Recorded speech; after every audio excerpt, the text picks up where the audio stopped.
लोकसभा में नेता प्रतिपक्ष राहुल गांधी ने मतदाता सूची के विशेष गहन पुनरीक्षण को लेकर छिड़े विवाद के बीच कहा है कि भारतीय जनता पार्टी महाराष्ट्र की तरह बिहार में भी आगामी विधानसभा चुनाव को चोरी करने का प्रयास कर रही है। उन्होंने ओडिशा के भुवनेश्वर में संविधान बचाओ समावेश कार्यक्रम को संबोधित करते हुए कहा कि इंडिया गठबंधन के घटक दलों ने बीजेपी को बिहार विधानसभा चुनाव की चोरी करने से रोकने का फैसला किया है। राहुल गांधी ने आरोप लगाया कि महाराष्ट्र की तरह बिहार में भी चुनाव आयोजित करने की कोशिश की जा रही है। भाजपा पूरे देश में हमारे संविधान पर हमला कर रही है। राहुल गांधी ने दावा किया कि इंडिया गठबंधन की बैठक में घटक दलों ने बिहार में बीजेपी को चुनाव की चोरी करने से रोकने का फैसला किया है। बिहार में इस साल के अंत में विधानसभा चुनाव होने। तो आइए सुनते हैं क्या कहा राहुल गांधी ने। जी, अजय कुमार लल्लू जी, भक्त चरण दास जी, रामचंद्रन कदम जी, स्टेज पे कांग्रेस पार्टी के सीनियर नेता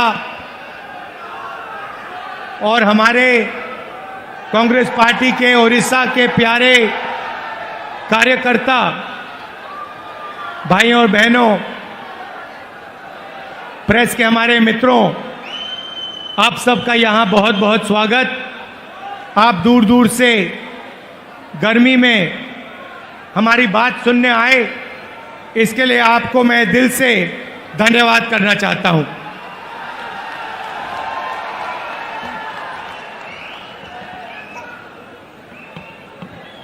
कांग्रेस पार्टी के कार्यकर्ता का मूड कैसा है? नहीं, सुनाई नहीं दिया मुझे। कैसा है मूड आपका?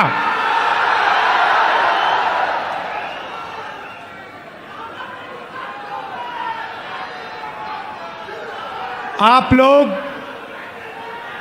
जो हमारे जमीनी कार्यकर्ता हैं, जिनके खून में, डीएनए में कांग्रेस पार्टी है, जो हमारे बब्बर शेर हैं,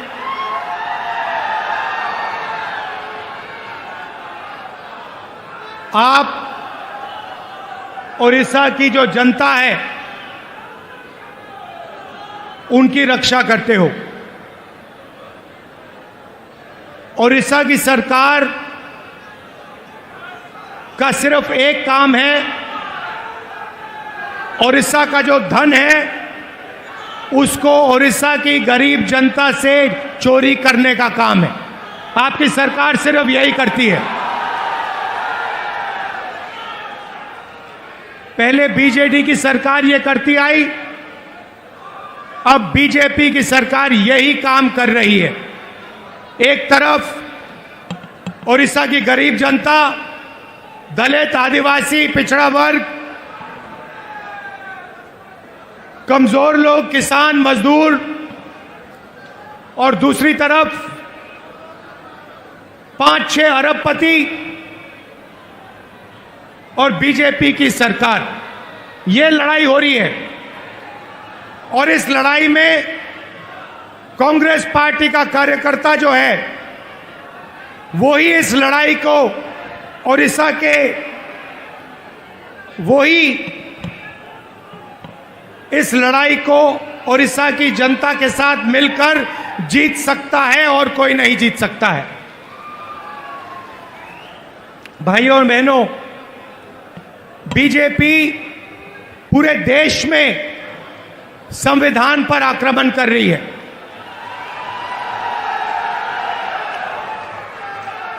जहां भी हम देखते हैं संविधान पर बीजेपी के लोग आक्रमण कर रहे हैं। कल मैं बिहार में था और बिहार में जैसे महाराष्ट्र में चुनाव चोरी किया गया, वैसे ही बिहार में चुनाव चोरी करने की कोशिश की जा रही है। वैसे ही बिहार में चुनाव चोरी करने की कोशिश की जा रही है और चुनाव चोरी करने के लिए इलेक्शन कमीशन ने नई साजिश शुरू की है। इलेक्शन कमीशन बीजेपी का अंग का काम कर रहा है, अपना काम नहीं कर रहा है। महाराष्ट्र में लोकसभा और विधानसभा के बीच में 1 करोड़ नए वोटर आ गए। आज तक किसी को नहीं मालूम ये वोटर कौन थे और कहां से आए। हमने इलेक्शन कमीशन से एक बार नहीं अनेक बार कहा है, आप हमें वोटर लिस्ट दीजिए, आप हमें वीडियोग्राफी दीजिए। इलेक्शन कमीशन नहीं देता है और जो चोरी महाराष्ट्र में हुई वही चोरी फिर से ये लोग बिहार में करने जा रहे हैं। कल मैं बिहार गया, इंडिया गठबंधन के नेताओं के साथ हमने कहा कि बिहार में हम इलेक्शन कमीशन को बिहार का चुनाव चोरी नहीं करने देंगे, बीजेपी को चुनाव नहीं चोरी करने देंगे। भाइयों और बहनों, उड़ीसा इनका मॉडल है। यहां पे 5-6 बड़ी कंपनियों को ये आपका पूरा का पूरा धन दे रहे हैं। अभी मैं डेलीगेशन से मिला, किसान के डेलीगेशन से मिला, महिलाओं से मिला और उनकी आवाज सुनी, उनका दुख सुना, उनका दर्द सुना। भाइयों और बहनों, जल, जंगल और जमीन आदिवासियों की है। मैं फिर से दोहराना चाहता हूं, जल, जंगल और जमीन आदिवासियों की है और आदिवासियों की रहेगी।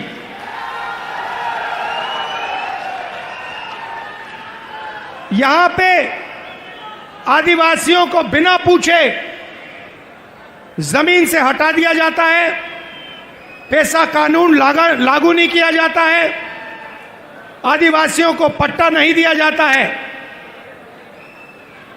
ये जमीन उनकी है, जल उनका है, जंगल उनका है और कांग्रेस पार्टी पैसा कानून लाई, ट्राइबल बिल लाई और इन कानूनों को हम लागू करके दिखाएंगे और आदिवासियों को उनकी जमीन वापस दिलवाएंगे। विकास, भाइयों और बहनों, विकास 2-3% के लिए नहीं होता है। विकास 2-3 अरबपतियों के लिए नहीं किया जाता है। विकास उड़ीसा की जनता के लिए किया जाना चाहिए, गरीब लोगों के लिए किया जाना चाहिए, किसानों के लिए किया जाना चाहिए। यहां की सरकार 24 घंटा आपका धन, आपका जंगल, आपकी जमीन आपसे छीनती है, आपको जमीन से हटा देती है, आपको सही मुआवजा नहीं देती है, आपको धमकाती है, आपको डराती है। और मैं यहां स्टेज से कहना चाहता हूं, हमारे आदिवासी भाई हो, हमारे किसान हो, हमारे मजदूर हो, जिन पर भी सरकार आक्रमण कर रही है, जिनके खिलाफ अत्याचार हो रहा है, उनके साथ कांग्रेस पार्टी के सारे नेता खड़े मिलेंगे। मैं खड़ा मिलूंगा और मैं आपसे कह रहा हूं कि जो आपका पट्टा है वो आपको कांग्रेस पार्टी दिलाएगी। अंत में कांग्रेस पार्टी ये काम करेगी। नरेंद्र मोदी जी एक नई योजना लाए थे। पूरे देश में उन्होंने फसल बीमा योजना, एक नई योजना लागू की थी। उन्होंने कहा था कि जब किसानों को मुश्किल होगी, तूफान, ओले से उनका नुकसान होगा, तो ये नई योजना उनकी मदद करेगी। और उन्होंने क्या किया? उन्होंने आपसे पैसा लिया, गरीब जनता से, गरीब किसानों से पैसा लिया, प्रधानमंत्री बीमा योजना के लिए सरकारों से पैसा लिया, सेंट्रल गवर्नमेंट से पैसा लिया और वो पैसा उन्होंने उन्हीं 3-4 बड़ी कंपनियों को दिलवाया। आज सच्चाई ये है कि जब आंधी आती है, तूफान आता है, ओला गिरता है, किसान को मुआवजा नहीं मिलता। हजारों करोड़ रुपए नरेंद्र मोदी जी ने किसानों का पैसा, स्टेट सरकारों का पैसा, यूनियन दिल्ली की सरकार का पैसा उठाकर इन कंपनियों को दिया, मगर ये कंपनियां जब आपका नुकसान होता है आपका पैसा वापस आपको नहीं देती हैं। यह सच्चाई है। और उड़ीसा के किसी भी किसान से आप ये पूछ लीजिए, जहां भी यहां पे नुकसान होता है, आंधी आती है, तूफान आती है, आप जाके पूछिए, किसान से पूछिए, क्या आपको बीमा योजना का पैसा मिला? और एक आवाज से उड़ीसा के सारे किसान आपको जवाब देंगे कि हमें पैसा नहीं मिला, हमारा पैसा चोरी किया गया, हमारा पैसा बीमा योजना में हमें नहीं मिलता है। मैंने शुरुआत में कहा कि एक कॉन्स्टिट्यूशन के खिलाफ, संविधान के खिलाफ आक्रमण है। संविधान गरीबों की रक्षा करता है, संविधान किसानों की रक्षा करता है, मजदूरों की रक्षा करता है। संविधान में कहीं नहीं लिखा है कि यह देश अदानी का है, अंबानी का है, अरबपतियों का है। यह आप संविधान खोल के देखिए, इसमें लिखा है कि यह देश हर नागरिक का है, इसमें हर व्यक्ति को वोट, एक वोट मिलेगा। जमीन इस देश की है, गरीब जनता की है, किसानों की है, किसी एक अरबपति की नहीं है। मगर जहां भी हम देखते हैं, चाहे वो उड़ीसा हो, छत्तीसगढ़ हो, जहां भी हम देखते हैं, एक नाम दिखाई देता है, अदानी, अदानी, अदानी, अदानी।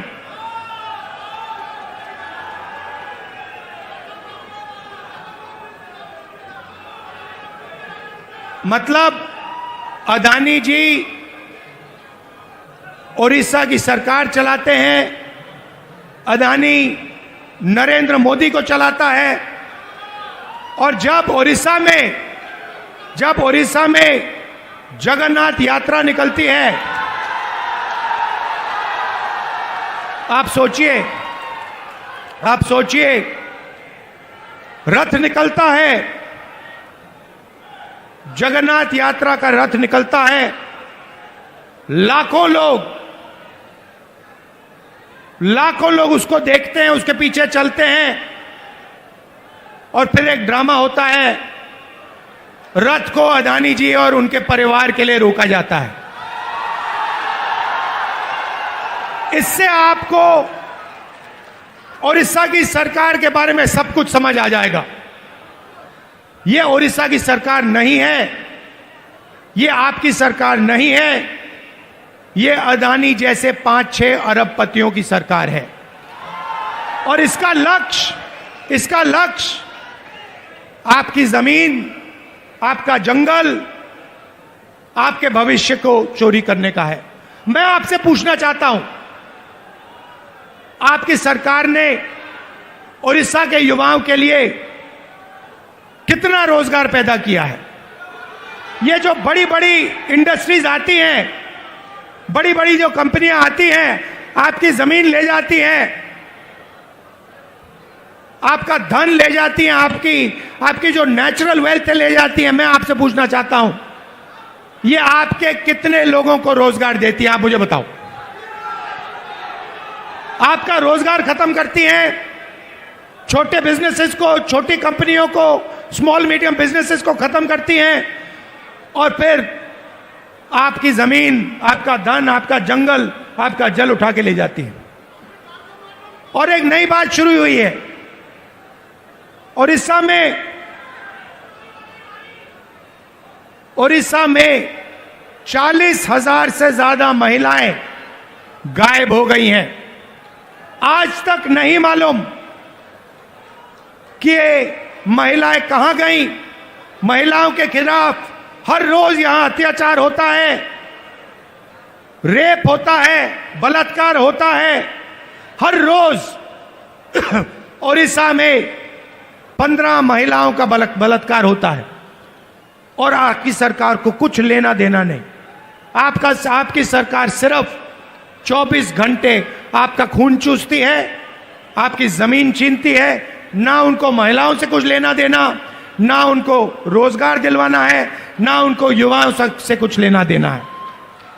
इसीलिए हम यहां आए हैं और मैं आपको मैसेज देना चाहता हूं कि चाहे मैं हूं या कांग्रेस प्रेसिडेंट हो या कांग्रेस पार्टी के कोई भी नेता हो, हम यहां आपके साथ खड़े हैं। जब भी आपको मुझे बुलाना हो, जहां भी आपको मुझे ले जाना हो, मैं इस सरकार के खिलाफ लड़ना चाहता हूं और इस सरकार को यहां से हटाना चाहता हूं। एक बात मैंने भक्तचरण दास जी को कही, तेलंगाना में हमने जाति जनगणना करवाया है। तेलंगाना में जाति जनगणना ने कमाल कर दिया है, क्योंकि जाति जनगणना ने तेलंगाना के हर नागरिक को समझा दिया है कि तेलंगाना में कितने लोग कौन से वर्ग के हैं, ओबीसी कितने हैं, अति पिछड़े वर्ग के कितने लोग हैं, दलित कितने हैं, आदिवासी कितने हैं, गरीब जनरल कास्ट के कितने लोग हैं। एक प्रकार से तेलंगाना सरकार ने तेलंगाना का एक्सरे किया है और तेलंगाना की सरकार को अब मालूम है कि कितना धन किसके हाथ में है, कौन किसके पास क्या है, कितनी आबादी किसकी है। और मैं ये ओडिशा की जनता से भी कहना चाहता हूं, देखिए यहां पर हमें पता लगाना है दलित कितने हैं, आदिवासी कितने हैं, पिछड़े वर्ग के लोग कितने हैं, गरीब जनरल कास्ट के लोग कितने हैं। क्योंकि हम चाहते हैं कि सरकार में, इकोनॉमी में, विकास में सबको भागीदारी मिले। आज ओडिशा के पिछड़े लोगों को, दलितों को, आदिवासियों को ना सरकार में जगह मिलती है, ना कॉर्पोरेट में जगह मिलती है, ना ब्यूरोक्रेसी में जगह मिलती है। ये जो 5-6 कंपनियां आप पर राज कर रही है, मैं आपसे पूछना चाहता हूं, इनके मालिकों में कितने पिछड़े वर्ग के लोग हैं, इनकी मैनेजमेंट में कितने पिछड़े लोग के वर्ग हैं, कितने दलित हैं, कितने आदिवासी हैं, कितने गरीब जनरल कास्ट के लोग हैं। आपको एक नहीं मिलेगा। इसीलिए मैंने भक्तचरण दास जी से, लालू जी से कहा है कि पूरा दम लगा के आप ओडिशा की जनता को समझाइए कि सबसे पहला काम जाति जनगणना है, और अगर हमें ओडिशा में बदलाव लाना है तो जाति जनगणना हमारा औजार है।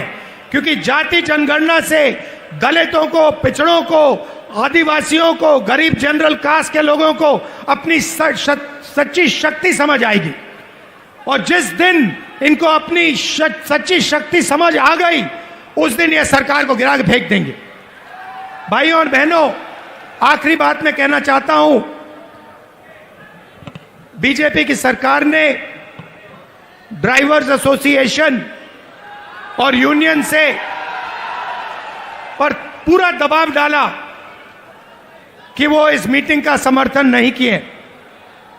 उन्होंने पूरा दबाव डाला, धमकाया और डराया ड्राइवर यूनियन को, एसोसिएशन को, कि यहां पे इस मीटिंग में कांग्रेस पार्टी का समर्थन नहीं कीजिए और इस मीटिंग को डिसरप्ट करने में मदद कीजिए। और मैं यूनियन को और एसोसिएशन को धन्यवाद करना चाहता हूं कि आपने इस मीटिंग का समर्थन किया।